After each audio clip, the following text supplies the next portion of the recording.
visit to look at a Predicta Princess. This would be the first Predicta we've ever owned, so joining the club.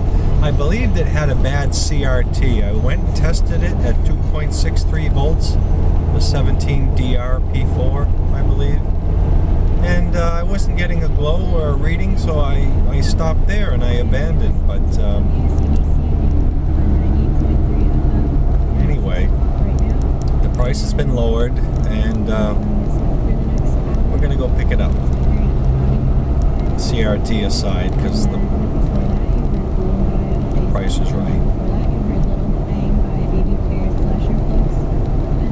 Listen to some college radio as we're in the metropolitan Boston area here.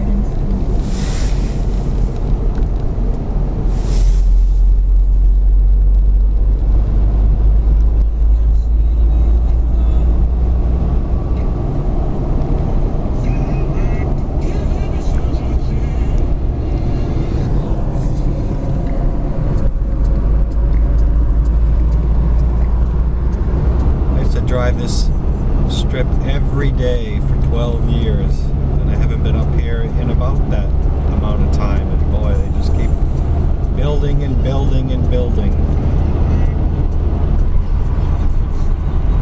We've got about 15 miles left to our side of the trip here.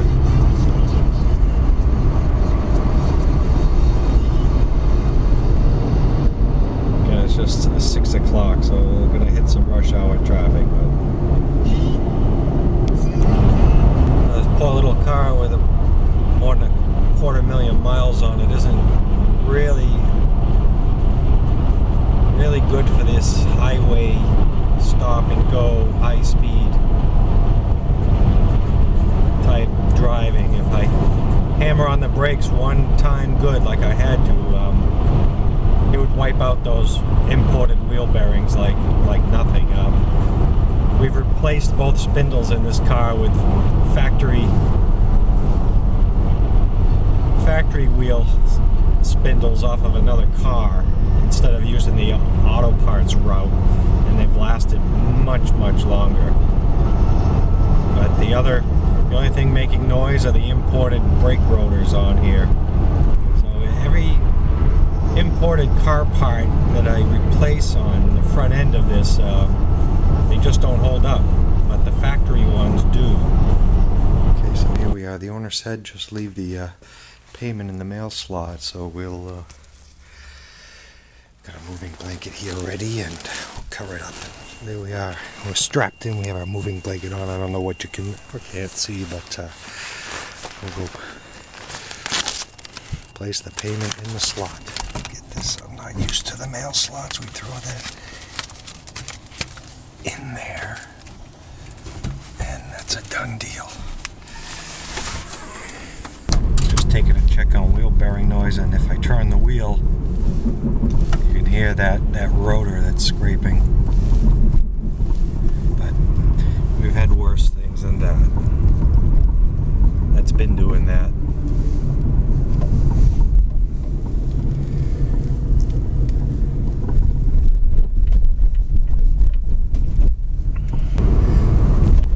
One's gotta love these people that drive going forward with their brakes on. Going forward with their brakes on.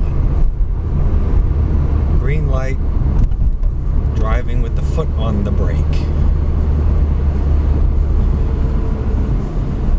It's a dangerous situation. Take your foot off the brake.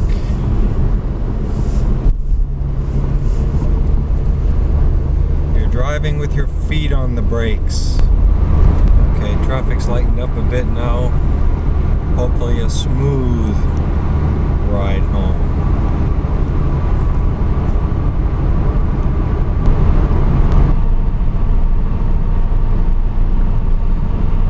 Old Glory flying high there.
Audis with that radar. Setting my detector off. Audis and BMWs.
Seems to be mostly replaced by shopping malls, restaurants, and hotel chains. It's a major artery through here. There used to be a Raytheon plant on the left-hand side up a ways. I believe that's either closed or moved. They've closed a lot of plants. Raytheon was a big. They had like 4 or 5 plants around here, and I think there's still a few that remain, but nothing like the number there used to be.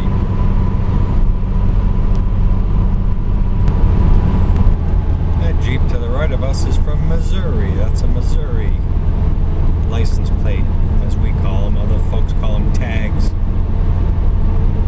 And our gas prices, which are high over there because we're on the interstate here, is $3.02. Alright, now we're heading west. Route 2, we're in Lincoln, and it's kind of right in between, I'm sure you've heard of Lexington and Concord. We're going to head through Concord. That was a famous battle site during the early days of the country, 1776. I should know my history. But in any event, they have a little park and whatnot off to the right where you can go visit, where the Battle of Lexington and Concord supposedly took place. Again, this is Route 2, known as what was known as, still is, but not referred much as the Concord Turnpike. And this wall, they've gone through literally this massive construction project. They're like taking the whole hill out here. There used to be it's still a hill, but they're doing this massive construction and just unearthing all this soil to just make the road a little more bigger and wider for the future, I suppose.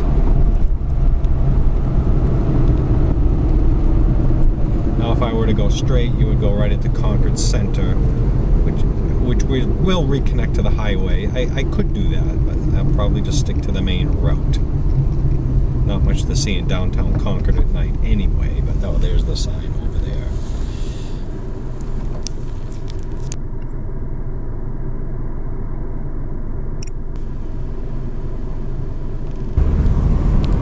Massive bridge work going on there. We're just going to take this whole section out. Yeah, the sign says Historic Concord next, right, and Walden Pond is on your left over, well, you can't see it. You get the idea. Oh, we'll do a little more narrative driving. What the heck?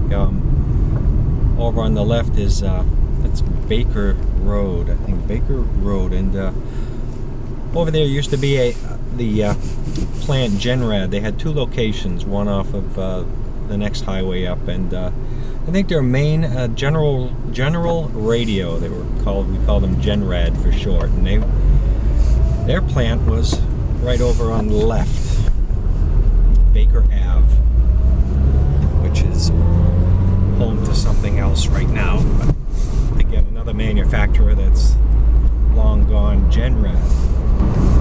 Right after Gen-Rad, a little lesser known but just as famous site on the left here is Concord Prison. I don't know what year that was built, but there are guards up in those towers there. That's a maximum security prison.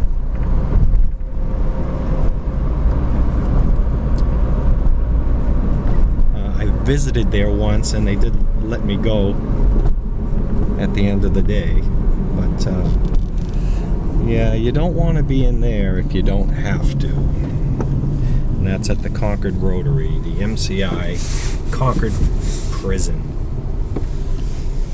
You can see the razor wire around the exterior, and I'm not sure if this one's electrified or not, but the others still are. Over here is the pre-release center, where you could get a good lunch with farm animals, and the milk and everything was done on site. It was an actual working farm that the prisoners would run. And now we just pretty much head away from all the hustle and bustle of the major city, head more out towards suburbia. Okay, we're nearing our destination, and I already saw, we passed one and there is another one in the opposite direction, is the salt spreaders. They're already, the road crews are already out because there's supposed to be a nor'easter tonight. It was 19 degrees out when we started this trip. It's supposed to slowly warm up overnight, but still not quite enough to prevent icing. So the bridges and that, like this, will freeze up, and oh, it could be tough going. So they're laying down a coat of road salt. All that white you see on the right hand side, that's all that white is all the road salt that's been applied to the roads already. And that stuff just eats cars. Just eats the metal right up. Okay, here we are back at home base, and it's a couple of things I didn't notice the other evening. It does have some scratches here. It's not cracked, but it does have some abrasion there. Hopefully it will buff out. It is cracked here, but I knew that. And the volume knob got lost, not by us, but the owner said he doesn't recall whatever became of it. But I know the tuning knob, the tuning is there. And what I can tell you is, I believe from research that this is a hotel motel version because it has the rabbit ears capped and the instructions on the side. The brass cap on this other side is missing. I did not notice that either. And it looks like a fresh loss too. It's not such a big deal, but still.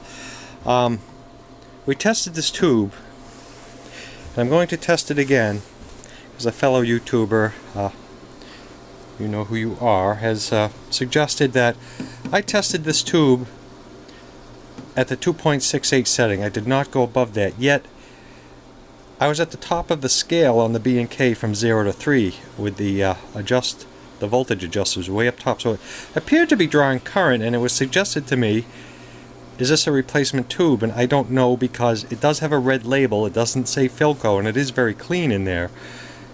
I was assuming open filament. I did not meter the pins. I just metered the tester to make sure I was putting the proper voltage to it, 2.6.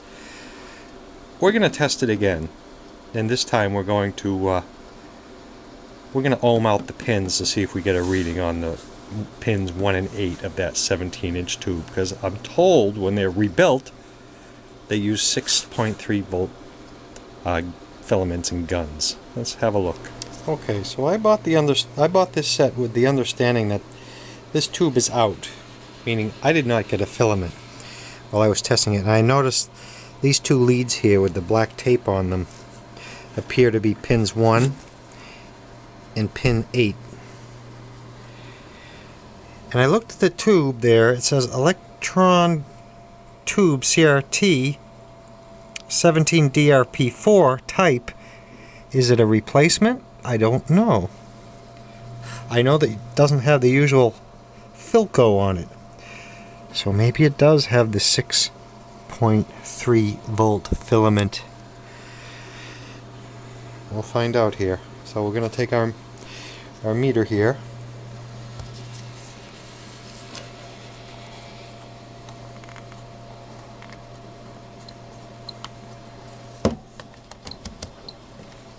Bear with me.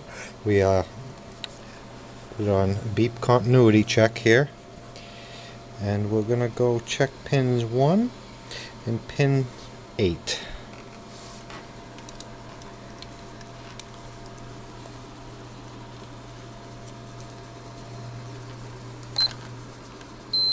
Okay.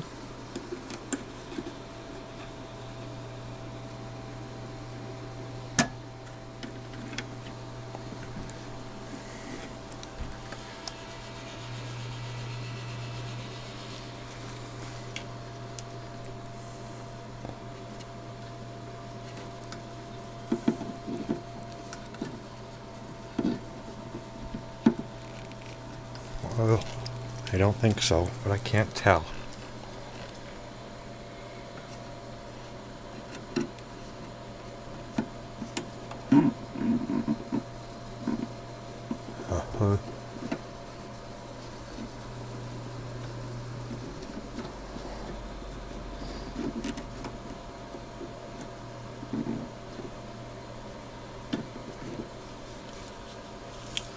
I don't believe I have continuity. I'll verify it once with the camera off and we'll reattach the tester. But no, I'm pretty sure we don't have continuity on that too. Yeah, unfortunately I'm not getting a reading on though between that pin 1 and that pin 8. You can see our filament right there. We'll verify with the B&K just to be certain. Okay, as last evening I will go to heater adjust 0 to 3 and I'm on the low scale and there's nothing going on there. We'll bump it up 3 to 5.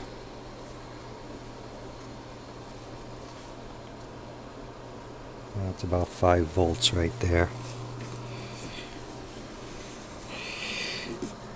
And nope, there's no filament. There's no filament in this tube. Well, that's unfortunate.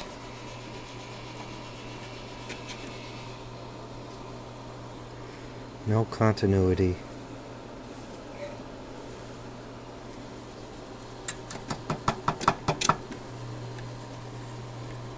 No continuity on that tube. Well, it was worth a shot. We didn't pay a lot for it. I can't believe the tube is out, but I guess I can. We'll play with it some more, but that's the way it looks from here. Pin 1 and pin 8 are open. Okay, a little more on the Philco. I'm just going to take a look inside, but see, someone has been in here because there's a new capacitor there. See that, and also this thing here. Looks like the filament lines are cut here. And mind you, this was sold by a place that was, I guess, reputable. It looks like they tacked in a little AC transformer here and wired it straight to the filament. So I don't doubt that this set ran. I don't know why they just didn't tap into the 6-volt filament string of the tubes to light that. Why they would go to this resort here to light the tube.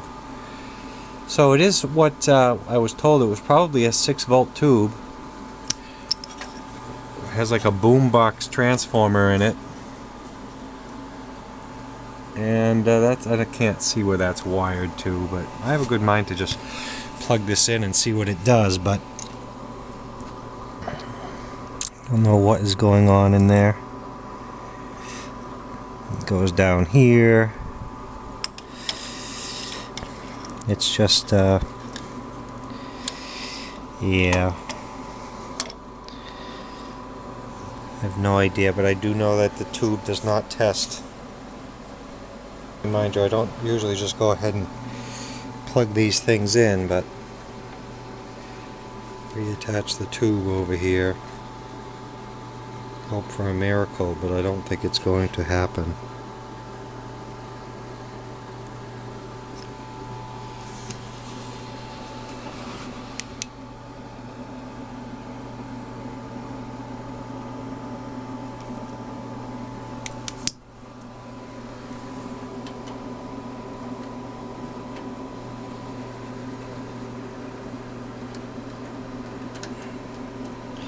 Set is on, volume is up.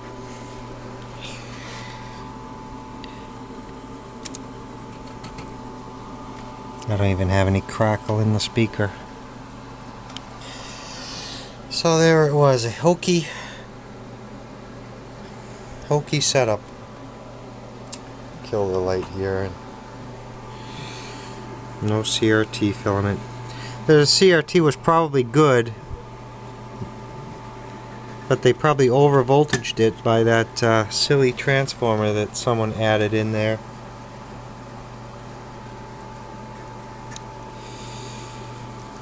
Which is just a doggone shame.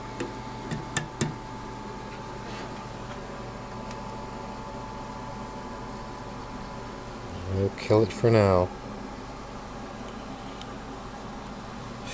I don't see any plate red. We'll do more on this later, not getting into it, but we know the tube is out.